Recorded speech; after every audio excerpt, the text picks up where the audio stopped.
Mepham, welcome to this week's Midweek Update.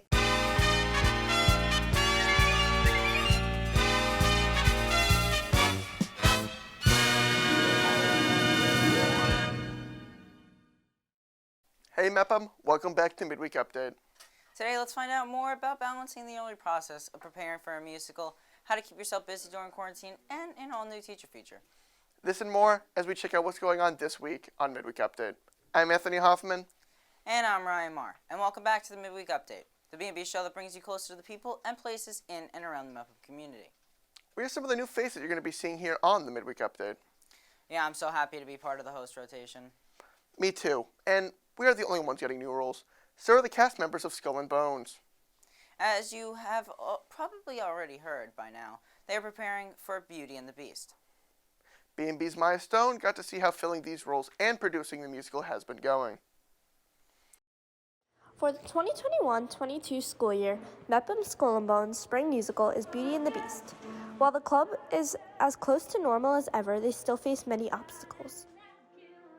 It is so exciting to have 9th through 12th graders performing. I know that the 10th graders last year really missed out being involved, in the 11th graders as well. Most of the upperclassmen have participated in many shows at Mepham, but for the 9th and 10th graders, this is one of their first shows in their high school career. At Mepham, I haven't done any other shows due to COVID, but I would like to do more in the future. I've done every show at Mepham so far, all of them, because I just have had a really great experience and I just want to be here all the time. As well as there being changes within the cast itself, the stage crew has also had changes and limitations. Last year was interesting because as it was, we just didn't really have many people, mostly because we couldn't necessarily pull freshmen or even some sophomores into the program. So as it was, there weren't many people to. While the cast and crew both have challenges they're facing, now it's all about rehearsing before they perform. We have rehearsals every day and I practice and listen to the soundtrack all the time when I'm at home. We're really excited to have a nice big show, and Beauty and the Beast is a show that pretty much everybody knows, so we figured this would be a great show to, kind of bring us back into the Skull and Bones musical season. The cast of Beauty and the Beast will be taking the stage on March 25th at 7 and on March 26th at 1 and 7 in the Mepham Auditorium, so make sure to be there. For B&B, I'm Maya Stone. Thanks, Maya. I can't wait to watch the musical at end of March. And you already know that B&B will be there with their cameras.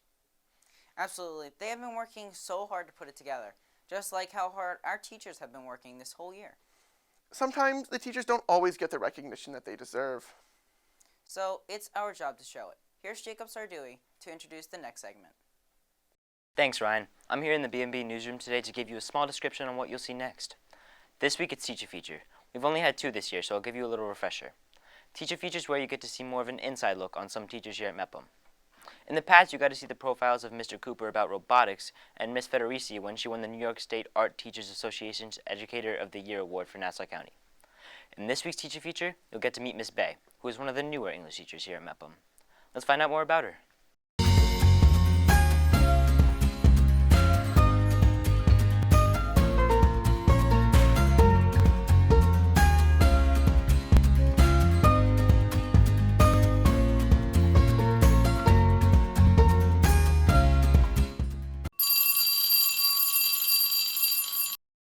When walking through the hallways, do you ever wonder how many teachers are in the building but you haven't heard of? I had really good teachers in high school, so that inspired me to sort of return the favor. And also, I've always loved English, so I figured that was my calling, and I haven't regretted it since. Education is constantly evolving, and teachers like Miss Bay are at the forefront of the change. One of the things that Ms. Bay brings to this department as a new teacher is new energy, and that is something that all of us veteran teachers enjoy being around because it motivates us. Even with all her efforts, Miss Bay is having constant positive effects of students without always trying. She is very relatable with us, and she understands what we go through and how to help us with anything. She has not only shown how the English department can grow, but is an example of the dedication that great teachers have. I enjoy most about Miss Bay is that she is someone who is willing to push herself really hard to do the best that she could do. Last year I had to take a leave of absence, and Ms. Bay literally had like one day to maybe acquaint herself with what I was doing, and then I just left her.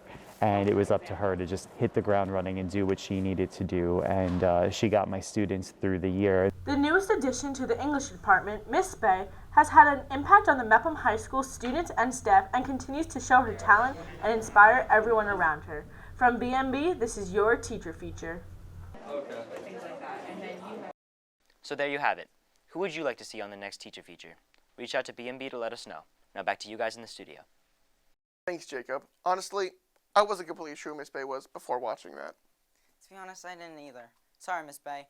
Be on the lookout, though, for more installments on future episodes here only on the B&B YouTube channel. Another thing you can watch here is the Valentine's Day Film Festival, as well as other film festivals that we've put out this year. You know, you could watch all those if you ever get quarantined. Many kids might not know what to do if that happens. B&B's Luke Melfa got to see some things that people have done while being in quarantine. Okay. Oh, hello. Pleasure seeing you here. COVID's still a thing, unfortunately. And with that being said, so is getting quarantined. And I know that for most of you, when you get quarantined, you're probably sitting at home thinking, well, what am I going to do with myself? I gotta just sit here for 10 days. And I think that's the big question. What do you do when there's nothing to do? In order to better understand our generation, we took to Discord, a multi-platform communication service that allows you to communicate with people of similar interests all over the world. Gosh, we're so in tune with society. The first person we got to speak to was Anthony Scarola-Villani, a current Mepham High School senior who is at home due to some unforeseen and unfortunate circumstances. My father was diagnosed with a type of bone cancer, so I had to stay inside. If I were to go out, wear masks, and couldn't really let people inside the house, nor could I go in anyone else's house. Despite his situation, Anthony has found something to keep himself occupied while at home, not during school hours. I paint miniature figures to make different mythical creatures and type of enemies and monsters. Before you start painting, you need to prime your figure. Tony's newfound hobby is certainly on the artsy side, but creativity isn't for everyone. Trust me, I would know. I did a lot of reading. I started messing around with some circuits and the like. Nothing. It was a little boring, but whatever. Gus Bresnader, a current college freshman and Mepham alumni, was forced to quarantine during his time home from school just this past winter. I didn't have COVID, but my mom had COVID for about a week, and then my sister had COVID.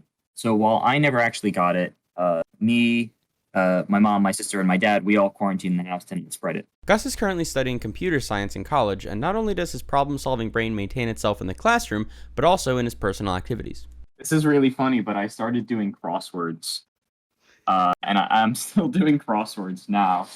So that's my. I think they're fun. I think they're a lot of fun. Have you become a master? I have not become a master. No. Damn. No, I'm far from it. Still at the novice level, I see. I can solve a Monday though. I can crack down a Monday in 15 minutes or less. Despite this being only a few examples of things you can do to occupy yourself, it really comes down to personal preference. So sit back, relax, and take some time to do some self-discovery and find what you really enjoy doing. Look, everybody's got different interests, everybody's got different hobbies already, but just because you're at home, that doesn't necessarily mean that you're down and out. I mean, the internet's your best friend. If you want to Google something new to do, by all means, do it.